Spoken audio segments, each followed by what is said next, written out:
Setiap amalan yang dikerjakan di bulan Sya'ban itu tidak sekedar dicatat, tapi langsung dibawa naik, disampaikan kepada Allah oleh para malaikat. Allah itu sudah tahu, sudah maha tahu sebelum disampaikan, akan dikerjakan, setelah dikerjakan, semua diketahui oleh Allah. Tidak ada yang luput dalam pengetahuannya. Tapi yang paling penting, An-Nasa'i nomor hadis 2357 ini. Ketika Usama bin Zaid bertanya pada Rasulullah, ya, lima waraka, kenapa saya sering lihat Anda puasa banyak di bulan Sya'ban? Ya? Apa kata Nabi? Lihat kalimatnya. Dzalika syahrun yaghfulu fihi an-nas. Itu adalah bulan yang sering orang lalai untuk mengerjakan amal saleh. Karena Rajab biasanya berangkat ibadah, Ramadan ibadah, Sya'ban mulai istirahat. Sehingga tidak ada persiapan ke Ramadan. Tapi yang paling menarik, lihat kalimat setelahnya. Wasyahran turfa'u fihi al-a'malu ila rabbil alamin fa uhibbu an yurfa'a 'amali wa ana sha'im. Dan di bulan itu, khusus bulan itu amalan-amalan itu setiap dikerjakan diangkat, disampaikan, sebutkan kepada Allah. Nah, baik disebutkan kencang kayak tadi ataupun tidak, itu sama, diangkat. Jadi kalau ya nggak apa-apa, itu bahasa anak-anak ya. Jadi kalau misal kita baca Al-Quran tadi ya, satu hurufnya berapa? 10 kebaikan. Anda baca di bulan Rajab misalnya, atau Jumadal Tsani, Jumadal Akhirah, ya, atau di bulan Al-Muharram, itu bacaan Anda hanya akan dituliskan. Alif Lam Mim 3 huruf 30 kebaikan.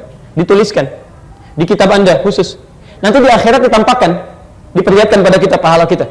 Faman ya'mal mithqala dzarratin khairan yarah. Yang baik diperlihatkan. Bahkan kitabnya juga ditunjukkan, dipegang oleh kita. Quran surah 17 tadi, ayat ke-13 sampai 15, kan? Iqra kitabak kafa bi nafsika al-yawma 'alaika hasiba. Ini kitab kamu, silakan baca. Cukuplah hisab kamu terjadi saat ini sesuai dengan amalan kamu. Anda pernah baca Quran sekian ayat, dituliskan, Anda pegang. Tapi demi Allah saya katakan, lewat lisan Nabi, Sya'ban tidak. Begitu Anda baca Al-Quran, misal Anda bacakan begini, Alif Lam Mim, seketika bukan hanya dituliskan, tapi disampaikan oleh para malaikat. Ya Allah, si fulan baca surah ini. Ya Allah, si fulan bacakan ini. Ya Allah, si fulan kerjakan ini. Ya Allah, Masya Allah. Itu berebut nama-nama hamba Allah yang beramal disebutkan di hadapan Allah. Saya mau gambarkan gini ya. Kalau ada situasi seperti ini, saya panggil 1-2 anak. Si fulan, maju. Bapak Ibu sekalian, Masya Allah, ini anak-anak yang sangat baik, mengerjakan ini, contoh bagi yang lainnya. Kira-kira senang nggak anak itu? Senang. Orang tuanya senang tidak? Luar biasa senang. Jadi bayangkan, disebutkan di hadapan manusia saja begitu senangnya. Nggak usah disebut, dituliskan di majalah. Anda bikin buletin misalnya kan, tuliskan, keluarga teladan, begini, sebarkan ke masyarakat, diketahui. Masya Allah, jadi contoh bagi yang lain. Senang tidak?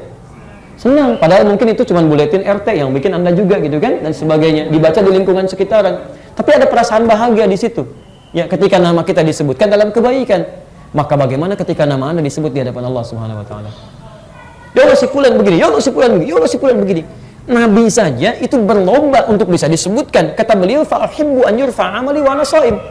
Saya sangat bahagia ketika saya disebutkan nama saya, diangkat amalan saya sedang puasa. Karena kenapa Nabi pilih puasa? Karena umumnya orang-orang puasa akan cenderung mengerjakan amalan lebih banyak dibandingkan dengan yang tidak puasa. Silahkan, sunnahnya bisa kerjakan, baca Qurannya dilakukan dan sebagainya. Sehingga ketika dikerjakan banyak disebutkan, ya Allah, si fulan. Pertanyaan saya, sampai hari ke-13 ini, amal apa yang sudah Anda kerjakan sehingga nama Anda disebut di hadapan Allah Subhanahu wa taala? Itu poinnya.